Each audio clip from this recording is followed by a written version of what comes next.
부활절 아침에 예배드리는 모든 성도들에게 함께 하시기를 주의 이름으로 축원드립니다. 우리 옆 사람과 인사합니다. 사랑하고 축복합니다. 아멘.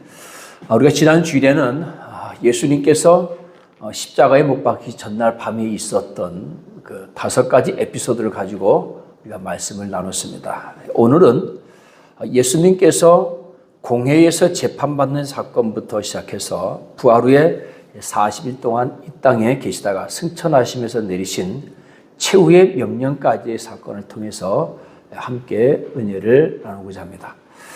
지난주에는 에피소드 중심으로, 이번 주에는 거기 너 있었는가 그때에 라는 제목으로 2000년 전으로 돌아가서 내가 그곳에 있었더라면, 그래서 우리가 3인칭 시점이 아니라 1인칭 시점으로 돌아가서 직관을 하겠습니다. 그러니까 오늘 여러분들이 증인이 되어보기도 하고, 또 여러분이 오늘 베드로가 되어보기도 하고, 또 바라바를 외쳐 부를지도 모르겠습니다. 어쩌면 여러분들이 십자가에 못 박아라 하면서 두 주먹을 불끈 쥐고 함성을 지르고 있을지도 모르겠습니다. 어쩌면 골고다 언덕으로 가는 예수님께 돌멩이나 계란을 던지려 했을지도 모르겠습니다. 또 어쩌면 십자가에 못 박힌 예수님을 향해서 유대인들과 함께 예수님을 조롱하고 있을지도 모르겠습니다. 오늘 타임머신을 타고 2000년 전으로 돌아가서 예수님께서 잡히시던 그 날로 가서 함께 말씀을 나누는데, 이것을 한꺼번에 다 할 수는 없고 오늘 3가지만 말씀을 나누고, 원래는 오늘 부활절까지만 이 말씀을 하고 다음 주부터는 다시 우리가 테마 설교로 들어가려고 했는데요. 우리가 중요한 말씀이기 때문에, 어떻게 보면 우리가 복음이잖아요. 이 안에 복음이 녹아져 있기 때문에 다음 주까지 나누어서 2번에 걸쳐서 말씀을 나누겠습니다. 오늘은 빌라도 관정에서 재판받는 예수님까지 말씀을 나누고, 다음 주에 십자가 사건과 그리고 부활과 최후의 명령까지 이렇게 함께 말씀을 나누도록 하겠습니다. 자, 여러분, 예수님을 가룟 유다가 배신하고, 가룟 유다가 대제사장의 군사들과 로마 군사들을 데리고 새벽에 급습을 했습니다. 비밀 작전하듯이 예수님을 체포했는데요. 예수님을 체포해서 먼저 안나스 제사장에게 데려갑니다. 그리고 나서 다시 가야바에게로 압송을 하게 되죠. 예수님께서 오전 9시에 십자가에 못 박히셨으니까, 여러분, 우리는 이 시간이 굉장히 긴 것처럼 느껴지는데 속전속결로 이루어진 거 어찌 보면, 여러분, 만약에 예수님께서 새벽 3시에 잡히셨다고 해도 6시간이에요. 그렇죠? 새벽이라고 했을 때 그들이 새벽이라고 하는 그 관점이 새벽 3시를 가지고 새벽이라고 하진 않을 거예요. 그럼 한밤중이죠. 해 뜨는 시간이니까 보통 5시, 6시, 7시라고 본다면 이 과정이 굉장히 속전속결로 이루어졌다라고 하는 것을 우리는 알 수가 있습니다. 그래서 이 말씀을 통해서 우리가 함께 말씀을 나누는데요. 자, 먼저 오늘 우리가 산헤드린 공회가 열리는 그 공회의 장소로 여러분들을 같이 함께 가도록 하겠습니다. 오늘 우리가 본문 말씀, 읽은 말씀인데 53절 말씀이니까, 그들이 예수를 끌고 대제사장에게로 가니 대제사장들과 서기관들이 다 모였더라 했습니다. 예수님께서 잡히신 때가 새벽이잖아요. 그러니까 이 가룟 유다와 대제사장들이 의논을 하고 굉장히 빠른 시간에 통지를 해서 이 공회 회원들이 다 모인 거죠. 요한복음 18장 13절에 의하면 예수님께서 제일 먼저 끌려간 곳은 전임 제사장이었던 대제사장이고, 또 가야바의 장인이었던 안나스에게 먼저 끌고 갑니다. 그리고 나서 현직 대제사장인 가야바에게로 데리고 가는데요. 그 얘기는 무슨 얘기입니까? 아직까지도 전직이지만 안나스에게 굉장한 권한이 있음을 우리가 알 수 있습니다. 이 산헤드린 공회는 대제사장인 의장 1명하고 바리새인, 서기관, 장로 이런 사람들 71명, 그래서 72명으로 이루어져 있습니다. 그러니까 그 새벽에 72명이 다 모인 겁니다. 그래서 이 산헤드린 공회가 얼마나 무서운 곳이냐면, 이것은 범죄자뿐만 아니라 모든 사람들의 생사 여탈권을 가지고 있었습니다. 그들이 비록 범죄를 저질렀든지 안 저질렀든지 상관없이 그 사내들이 공의에 세워서 그들이 범죄자로 만들면 그냥 범죄자가 되는 거예요. 당시는 로마의 지배하에 있었기 때문에 사형을 독자적으로 집행할 수는 없었습니다. 없었음에도 불구하고 그들이 사형을 저지르죠. 우리가 알고 있듯이 야고보도 순교당했고요. 또 누구죠? 갑자기 생각이 안 나네. 돌에 맞은 순간 누구지? 스데반. 큰일 났네. 생각이 안 나서. 스데반도 돌에 맞아 죽었잖아요. 이 즉결처형이죠. 근데 분명히 로마의 지배하에 있었기 때문에 사형을 독자적으로 행할 수 없었지만 그들이 암암리에 그렇게 독자적으로 사형을 집행했습니다. 그런데 로마가 그거를 묵인해 주는 거예요. 그런데 이들은 예수님은 그렇게 하지 않았어요.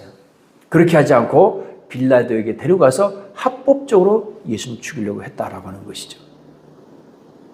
55절 말씀 보니까 대제사장들과 온 궁예가 예수를 죽이려고 그를 칠 증거를 찾되 이는 예수를 쳐서 거짓 증언하는 자가 많으나 그 증언이 서로 일치하지 못함이라.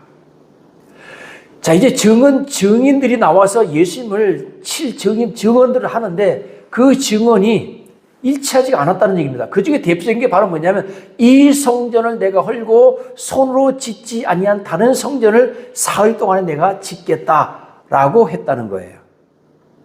자, 그럼 여러분 율법은 일치하는 증거가 두 명이 만약에 그 똑같은 증언을 누군가가 만약에 나와서 나도 그 얘기를 들었습니다 라고 하면서 증언하면은 그 유죄를 인정되는 거예요. 증언으로 인정이 돼요.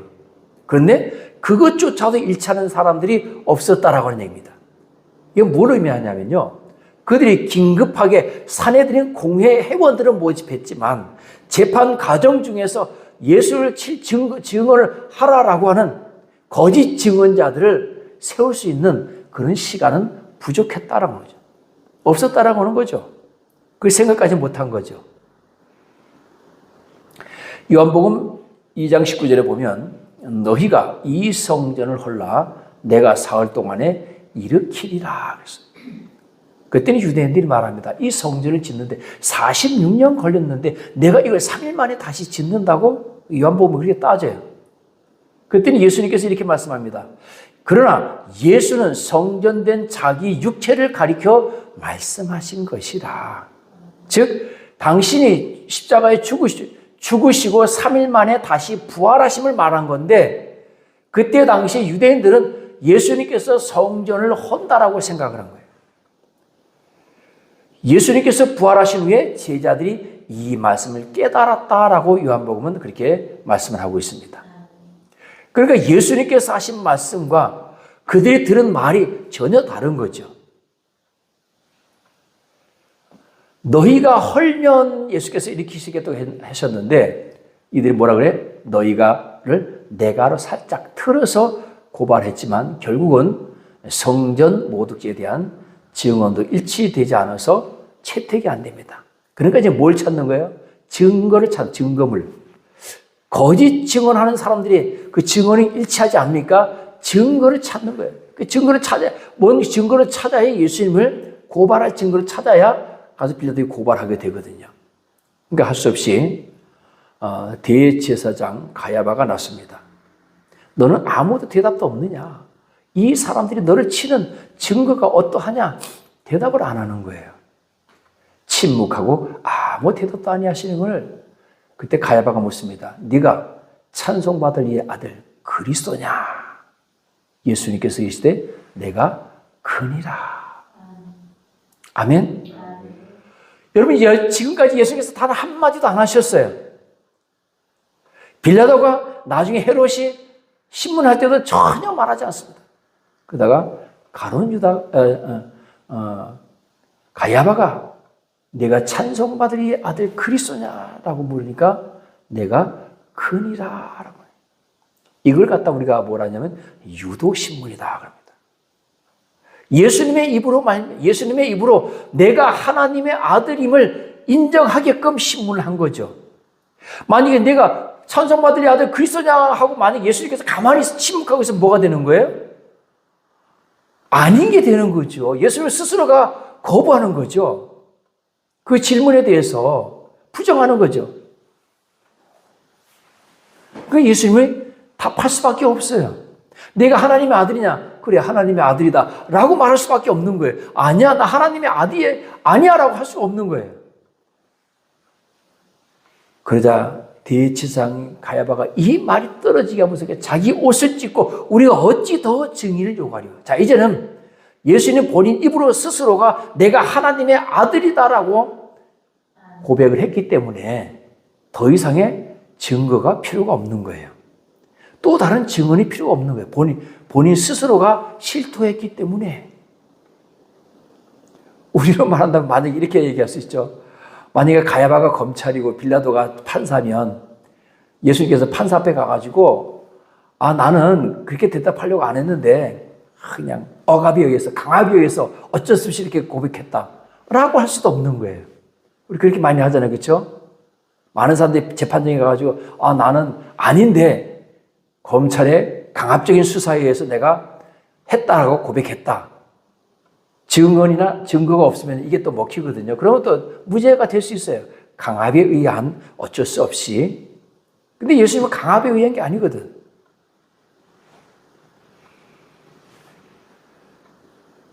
그래서 산헤드린 공회에서 결정을 합니다. 자, 이제 더 이상 무슨 증언이 필요하냐? 증거가 필요하냐? 예수를 십자가에 못 박기로 동의하는 사람들은 손 드시오. 여러분 72명이 만장일치가 된 게 아닙니다. 그 가운데는 반대한 사람들도 있었어요. 아리마대 사람 요셉 같은 사람들도 반대했거든요. 자, 여러분 예수님께서 공회에서 재판받으실 때 적극적으로 변호해야 할 제자들은 다 어디 갔느냐 하는 거죠.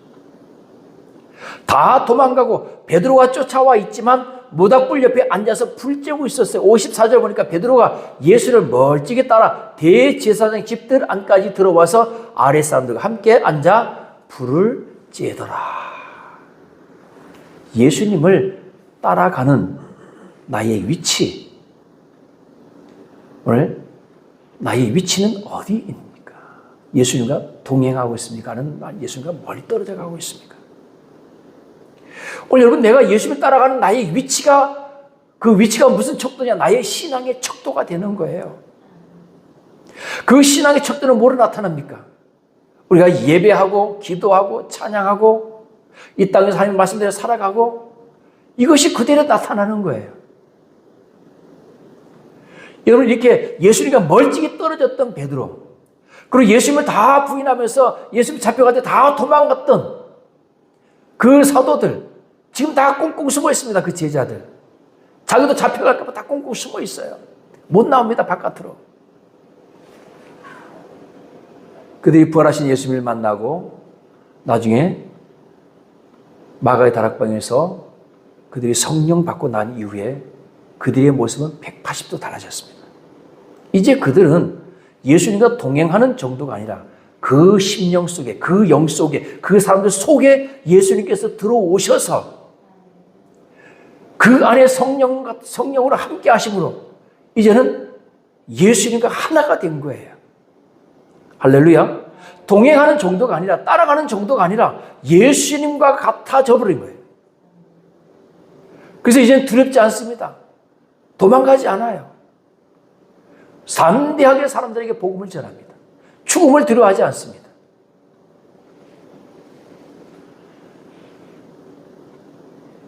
두 번째, 오늘 재판받으시는 그 예수님을 우리가 잠깐 내려놓고 불 쬐고 있는 베드로를 만나러 가겠습니다. 야, 불 쬐고 있는 거예요. 지금 예수님 지금 재판받고 있는데 지금 춥다고 불 쬐고 있는 거예요.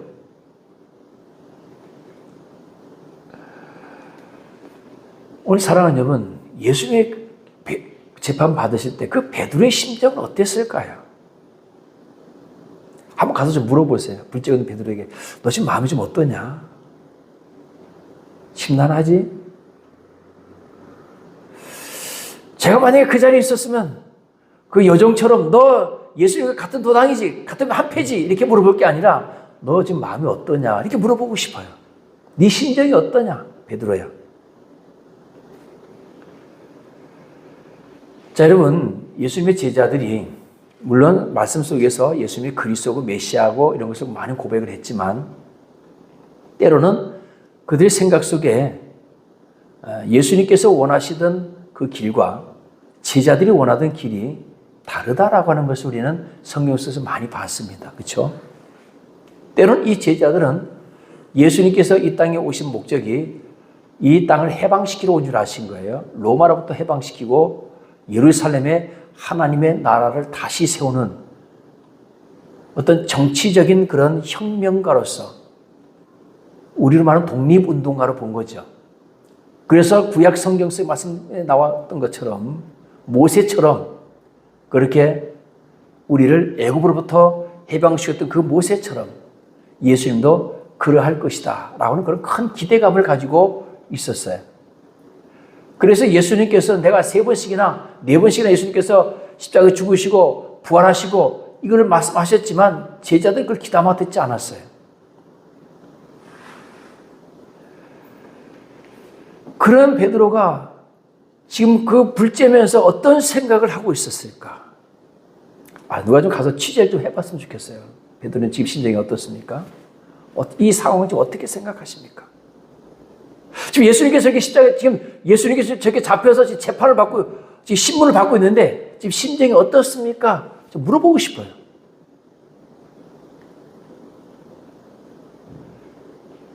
우리가 잘 아는 사건입니다.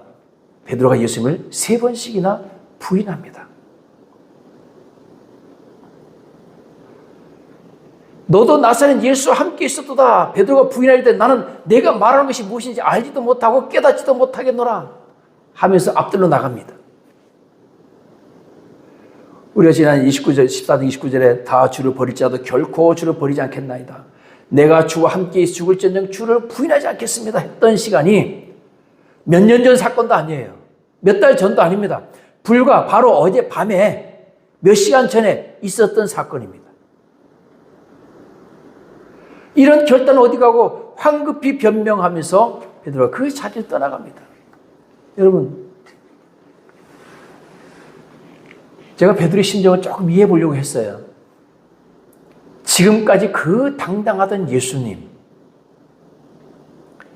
그렇게 당당하면서 호령하던 그 예수님께서 대제사장들과 바리새인들, 서기관들, 장로들 그 어느 누구와도 당당하게 물리치셨던 그 예수님께서 오늘 그들 앞에서 아무 말도 못 하시는 거예요.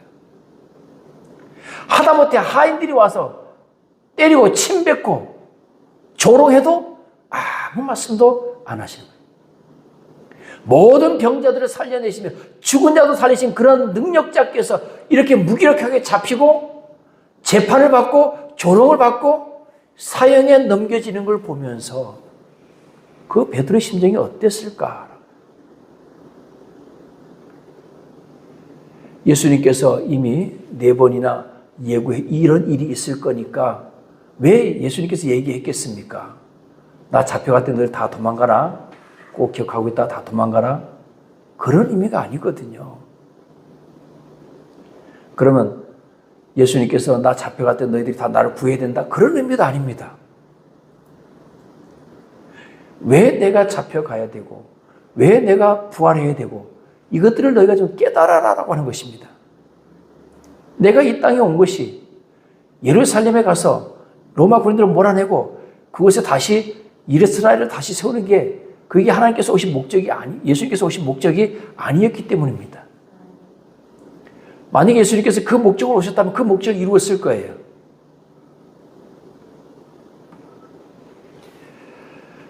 결국 여러분, 베드로는 그곳에서 예수님께서 말씀하신 대로 3번이나 예수님을 부인합니다. 마지막에 베드로가 저주하며 맹세하되 나는 너희가 말한 이 사람을 알지 못하노라 하니 닭이 곧 두 번째 울더라. 이에 베드로가 예수께서 자기 하신 말씀 곧 닭이 두 번 울기 전에 내가 세 번 나를 부인하리라 하심이 기억되어 그 일을 생각하고 울었더라. 저는요, 이 말씀을 읽으면서 어떤 말에 꽂혔는지 아세요? 72절에 닭이 곧 두 번째 울더라 입니다.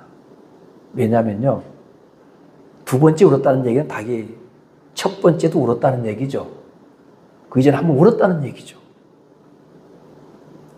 꺾이고 하고 한번 닭이 울었을 때 저 같았으면 그 말씀이 생각났을 거예요. 아, 예수님께서 내가 닭이 두 번 울기 전에 세 번 나를 부인할 거다 하더니 정말인가? 이 닭이 몇 번째, 아마 보니까 몇 번째 울었는지 모르겠어요. 첫 번째 부인할 때 울었는지, 두 번째 부인할 때 울었는지, 아니면 그 이전에 울었는지 성경에 나오지 않아요. 단 세 번 부인하고 나니까 닭이 두 번 울었다 그랬거든요. 그러니까 그 사이에 언젠가 베드로가 첫 번째 닭이 우는 소리를 들었단 말이에요. 그때 만약에 자신의 잘못을 뉘우쳤더라면이라고 하죠. 자, 여러분 저는 이 말씀을 들으면서요, 오늘 우리에게 많은 사람들이 복음을 전하고 또 이 땅에 많은 사람들이 우리가 복음을 전합니다. 할렐루야. 이 땅에 우리가 많은 사람들이 복음을 전하는데 어떤 사람은 첫 마디에 예수 그리스도 믿는 사람이 있는가 하면 어떤 사람은 10년을 전에도 믿지 않는 사람들이 있다라고 하는 것이죠. 오늘 만약에 베드로가 첫 번째 닭이 울 때 그 말을 기억했더라면 물론 그렇다고 해서 뭐 달라질 건 없습니다. 여전히 예수님은 붙잡혀 계시고 베드로는 여전히 그곳에 있을 겁니다. 마태복음 26장 72절과 누가복음 22장 62절을 보면 밖으로 나가서 베드로가 심히 통곡했다 그랬고요. 누가복음 22장 61절에 보면 베드로가 세 번째 예수님을 저주하면서 부인할 때 예수님과 눈이 마주쳤답니다. 왜 또 예수님을 또 그때 바라봤을까요? 베드로를.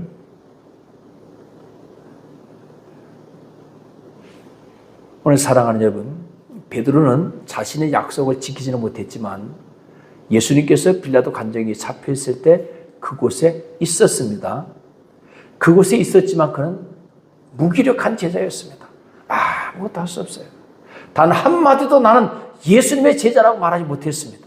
오히려 세 번씩이나 부인하고 예수님을 저주까지 하였습니다. 오늘 사랑하는 우리가 우리 그리스도인들도 때로는 주님을 신뢰해야 하는 때가 있습니다. 예수님의 편임을 알려야 할 때가 있어요. 오늘 내가 그곳에 있었더라면 베드로처럼 예수님을 부인하지 않고 당당하게 제자임을 밝힐 수 있어야 합니다. 할렐루야. 오늘 교회는 다니지만 무기력한 그리스도인이 되어서는 안 된다는 것입니다. 오늘 사랑하는 여러분, 오늘 예수님과 나의 위치가 지금 어느 곳입니까? 예수님이 오늘 내 안에 와 계십니까? 아니면 내 앞에 1m, 2m 앞에 가 계시고 그냥 나는 따라가는 그런 형국입니까? 우리가 그렇게 예수님을 따라가서는 안 됩니다. 우리 예수님을 따라가야 되는 건 맞지만 이제 우리는 그 예수님이 우리 안에 들어와 계셨어요. 우리의 마음과 생각을 우리 주님이 주장하셔야 됩니다. 아멘. 지난 시간에도 말씀드렸잖아요. 우리가 조금만 0.0001%의 틈만 있어도 마귀는 그 생각을 비집고 들어옵니다. 그 생각을 비집고 들어오지 못하도록 우리 안에 예수 그리스도로 성령으로 충만해져 있어야 할 줄로 믿으시기 바랍니다. 마지막 오늘 세 번째, 이제 사내들인 공회에서 예수님을 끌고 어디로 갑니까? 빌라도 관정으로 갑니다. 우리 함께 다 같이 빌라도 관정으로 따라가 보도록 하겠습니다. 자, 새벽에 대제사장들이 즉시 장로들과 서기관들 곧 온 공회와 더불어 의논하고 예수를 결박하여 끌고 가서 빌라도에게 넘겨주니. 딱 15장 1절에서 지금까지 있었던 사건을 한 절로 요약을 해놨죠. 새벽에, 이 새벽 뭐예요? 예수님을 잡아서 대제사장들이 사내들이 공회를 열어서 거기서 공회와 더불어 의논해서 사형 언도를 하고 그리고 빌라도에게 지금 끌고 와서 빌라도에게 넘겼다. 이걸 지금 1절에서 15장 1절에서 간략하게 말한 겁니다. 자, 근데 요한복음 18장 28절 이하에 보면 이 산헤드린 공회가 예수님을 빌라도에게 고소를 했는데 빌라도가 심의하기를 거부합니다. 누가복음 23장 2절에 보면 산헤드린은 예수님을 로마에 대하여 납세를 거부하며 스스로 왕이라 선언한 반란자로 고발하고 있는데요. 세 가지를 죄를 들어서 고발을 합니다. 첫째, 백성을 미혹해 했다. 두 번째, 가이사에게 세금 바치는 것을 못하게 하지 말라고 했다. 세 번째, 자칭 왕 그리스도라고 했다. 이 세 가지가 어떻게 보면 다 로마에 어떻게 보면 거부하는 로마법에 저촉되는 사건들이거든요. 자기들은 신성모독죄로 예수님을 사형 언도를 했지만 이 신성모독죄로 빌라도에게 고소할 거리가 되지 않기 때문에 이렇게 세 가지 건을 가지고 나와서 고소를 하게 됩니다. 그래서 빌라도는 이들의 고소가 정당한지 이제 재판을 해야 되잖아요. 예수님께 물어봅니다. 내가 유대인의 왕이냐? 예수께서 대답하여 이르시되 내 말이 옳도다. 요한복음 18장 33절 이하에 보면 예수님께서 빌라도가 질문한 대답에 굉장히 길게 대답을 하십니다. 그러면서 예수님 자신은 왕으로 이 땅에 온 것은 맞는데 그 나라가 이 땅에 속한 것이 아니다. 지금 내가 유대인의 왕은 맞는데 이 땅의 왕을 말하는 것이 아니다. 라고 설명을 하게 됩니다. 이로써 예수님은 빌라도의 신문 대상이 아님이 드러나게 됩니다. 그래서 누가복음 23장 4절에서 빌라도가 예수님께 무죄를 선언합니다. 내가 보니 이 사람에겐 죄가 없다. 무죄 선언했어요. 그러면 재판이 끝나야 되잖아요. 그렇죠? 왜요? 재판장이 무죄를 선언했으니까. 여러분 재판장에서 무죄를 선언했는데 이 선언이 나중에 뒤집어 버리는 거죠. 왜냐하면 이 유대인들이 이 빌라도의 선고를 인정하지 않습니다. 그래서 오늘 본문 이제 15장 3절에 보면 대제사장이 여러 가지로 고발하는지라. 빌라도가 또 물어 이르되 아무 대답도 없느냐? 그들이 얼마나 많은 것으로 너를 고발하느냐? 예수께서 다시 아무 말씀도 대답하지 아니하시니 빌라도가 놀랍게 여기더라. 참 빌라도 난감해진 거예요. 죄는 없는데 풀어는 줘야 되는데 유대인들은 반발하고 죽이라고 하고 자기는 죄가 없는 사람을 죽일 수는 없잖아요. 어쨌든 법을 집행하는 사람이기 때문에 죄가 없는 사람을 죽일 수는 없으니까 거부하게 되고요. 자, 그러다가 누가복음 23장 6절 12절에 보면 빌라도가 예루살렘에 와 있는 분봉왕 헤롯에게로 예수님을 보냅니다. 참 그 짧은 시간에 굉장히 많은 사건들이 왔다 갔다 했죠. 그래서 헤롯 왕에게 보냈지만 헤롯 역시도 예수님에게서 어떤 죄를 발견하지 못하고 다시 빌라도에게로 보냅니다. 그래서 다시 빌라도에게 와서 재심을 하게 되고 사형 언도를 하게 되는데요. 이 지금 빌라도 관정에서 재판을 하는데 이 빌라도도 참 보세요. 이 유대인들이 빌라도 관정 안으로 들어가지 않습니다. 이방인의 관정이기 때문에 그곳에 들어가게 되면 오늘 6월절 만찬을 즐기게 되는데 부정하기 때문에 6월절 만찬을 즐기지 못하게 됩니다. 그래서 빌라도 관정 안에 예수님은 들어가 있고요. 그곳에 재판 받으면서 빌라도가 밖에 나와서 또 얘기하고 또 들어가서 예수님을 신문하고 또 나와서 또 얘기하고 또 들어가서 신문하고 지금 이런 식으로 지금 재판을 하고 있는 중입니다. 자, 그러다가 빌라도가 한 가지 이스라엘 모여있는 사람들이 유대인들에게 딜을 합니다. 어떤 딜을 하냐면 명절이 되면 백성들이 요구하는 대로 죄수 한 사람을 놓아주는 특별 사면 제도가 있는 거예요.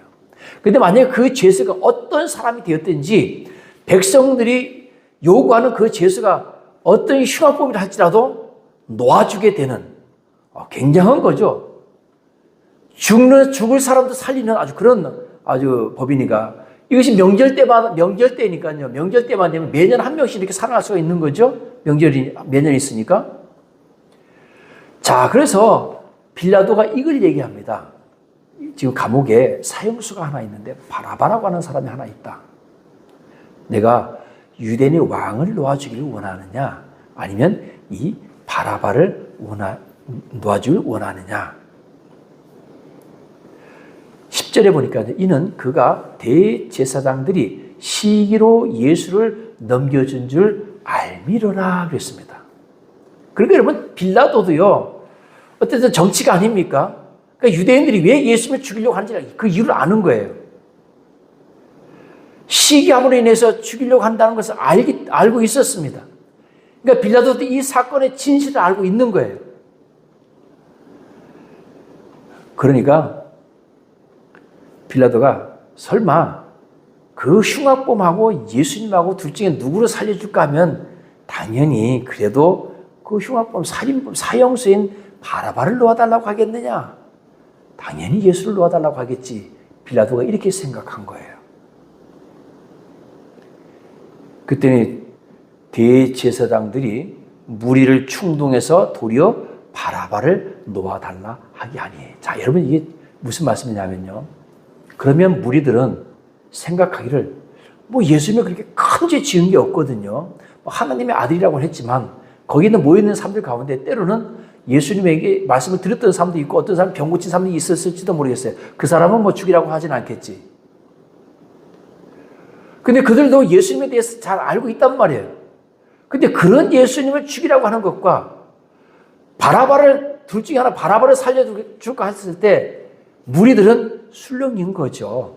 그래도 바라바는 사형수인데 바라바는 아니지. 그래도 예수를 살려달라고 해야지. 당연히 예수지.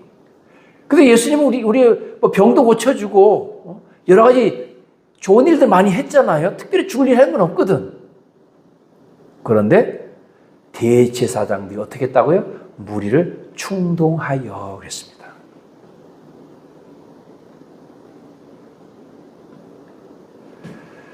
자, 결국은 바라바를 놓아달라는 거예요. 빌라도 참 난처해졌습니다. 그러면 내가 어떻게 해주기를 원하느냐?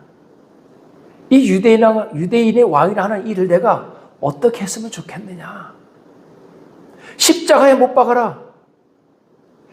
빌라도가 이르되 어찌미냐? 그가 무슨 죄를 저질렀느냐? 무슨 악한 일을 하였느냐? 더욱 소리질러 이르되 십자가에 못 박게 하소서. 자, 여러분 이제 빌라도도 더 이상 답이 없는 거예요. 여기서 더 나아갔다면 밀란이 날 것을 우려해서 결국은 빌라도가 예수님을 십자가에 못 박도록 허용을 합니다. 자, 여러분 가룟 유다에게 예수님을 팔려는 생각을 얻던 그 사탄이 거기에 모여있던 모든 사람들에게 예수를 죽이라는 생각을 집어넣은 겁니다. 처음에는 대제사장들과 서기관들과 바리새인들, 장로들 이런 사람들만 예수님을 죽이려고 했지만 나중에는 어떻게 됐다? 거기에 있는 모든 사람들이 다 예수님을 죽이려고 하는 거예요. 예수님께서 예루살렘 입성할 때 다윗의 자손이여 찬송하리라 했던 그 사람들이 지금은 예수를 십자가에 못 박아라 함성을 지르고 있는 거예요. 분명히 여러분 이들 무리 속에는 죽여서는 안 된다는 소리도 있습니다. 아리마대 사람 요셉 같은 사람들은 반대했다 그랬거든요. 그러나 그들의 소리는 함성 속에 그냥 묻혀버렸어요. 결국 여러분 예수님은 다수결의 원칙에 의해서 이렇게 죽은 겁니다. 여러분 이 십자가형은요 당시에 노예들이나 포로 아주 중개인들에게 행해지는 그런 형벌입니다. 그러나 예수께서는 그 어떠한 이러한 범죄를 행한 일이 없습니다. 빌라도는 밀란이 날 것을 우려해서 예수님 십자가에 못 박으라고 내어주는 그런 실수를 하게 됩니다. 그러면서 마태복음 27장 24절에 보면 빌라도가 아무 성과도 없이 도리어 밀란이 나려는 것을 보고 물을 가져다가 손을 씻습니다. 나는 이 사람의 피에 대해서 나는 무지하니 너희가 당하라. 그랬더니 백성들이 뭐라고 얘기합니까? 다 대답하이르되 그 피를 우리와 우리 자손에게 돌릴지어다. 이게 무서운 말입니다. 여러분 민수기 14장 28절에서 뭐라 그랬어요? 하나님께서 너희 말이 내 귀에 들린 대로 내가 시행하리라. 그 피를 우리와 우리 자손에게 돌릴지어다. 이게 무서운 말이에요. 여러분 사람들이 그 무리들이 이렇게까지 변했다니까요. 그래서 AD 70년에 예루살렘이 로마 장군 티투스에 의해서 멸망당할 때 그때 죽은 사람이 110만 명입니다. 그때 예루살렘에 명절을 지내러 세계 만국에서 많은 유대인들이 몰려왔는데 110만 명이 그때 죽었고요. 9만 7천 명이 포로로 잡혀갔습니다. 그리고 그 가운데 기독교는 아주 소수였다고 합니다. 왜냐하면 기독교인들은 마태복음에서 누가복음에서 이 복음서에서 말씀하신 그 예수님의 말씀 따라서 속히 그들은 도망갔어요. 제가 2012년도에 이스라엘 성지순례 갔을 때 갈릴리 호수 그 아래쪽 남단 쪽으로 남쪽이죠. 그쪽에서 우리가 요르단으로 들어갔는데 들어가면서 국경 지나면서 첫 번째 갔던 데가 펠라라고 하는 곳이더라고요. 저는 그런 데가 있는지도 몰랐어요. 가이드가 얘기했어요. 예수님께서 너희는 산으로 도망가라. 마지막 때가 되면 산으로 도망가라 해서 예루살렘에 있던 기독교인들이 그 펠라 지역으로 다 도망가 있는 바람에 예루살렘 성전이 무너지고 예루살렘이 성이 무너질 때 기독교인들은 소수에 불과했다라는 거죠. 여러분 이렇게 무서운 겁니다. 결국은 자 오늘 사랑하는 여러분 결론의 말씀 한번 정리해 보도록 하겠습니다. 신앙생활은 선택에서부터 시작됩니다. 오늘 내가 이 자리에 있었다면 과연 나는 어느 편에 서서 소리를 외쳤을까요? 십자가에 못 박으라 라고 외쳤을까? 내가 오늘 그 자리에 있었다면 나도 역시 그 사람들과 함께 십자가에 못 박으라 외쳤을까? 아니면 안 됩니다라고 외쳤을까? 비록 소수였지만 안 됩니다라고 외쳤을까? 어느 편에 서서 내가 소리를 외쳤을까? 여러분들이 오늘 이 자리에 앉아서 예배 드리는 것은 삼위일체 성부, 성자, 성령 하나님을 믿겠다고 결단했기 때문입니다. 할렐루야. 이제 여러분 다른 소리를 하면 안 됩니다. 다른 선택을 해서도 안 됩니다. 어떠한 경우에도 주는 그리스도시요 살아계신 하나님의 아들이십니다. 이 고백이 나와야 됩니다. 공회에 가서 재판도 지켜보고 베드로가 부인하는 것도 보고 빌라도가 재판하는 것도 여러분들이 다 보고 왔습니다.